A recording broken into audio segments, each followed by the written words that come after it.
Paigtingin pa ng Armed Forces of the Philippines ang opensiba nito laban sa Bangsamoro Islamic Freedom Fighters o BIFF. Ayon kay Defense Secretary Voltaire Gazmin, tuloy ang operasyon ng militar laban sa BIFF hanggat hindi sumusuko ang mga ito.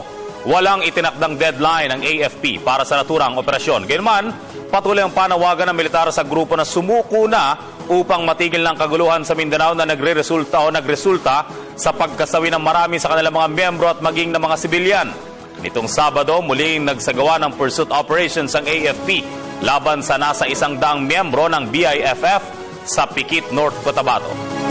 Nagalang namin ang pahayag ni Senador Bam Aquino tungkol sa panukala niyang paggawad ng Medal of Valor, hindi lamang sa mga SAF 44, kundi doon din sa mga sugatan na miyembro ng SAF.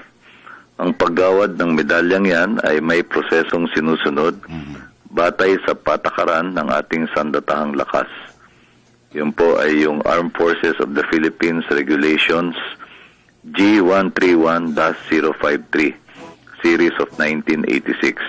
Antabayanan natin ang magiging rekomendasyon ng AFP pag naihain na pong formal ang panukalang yan.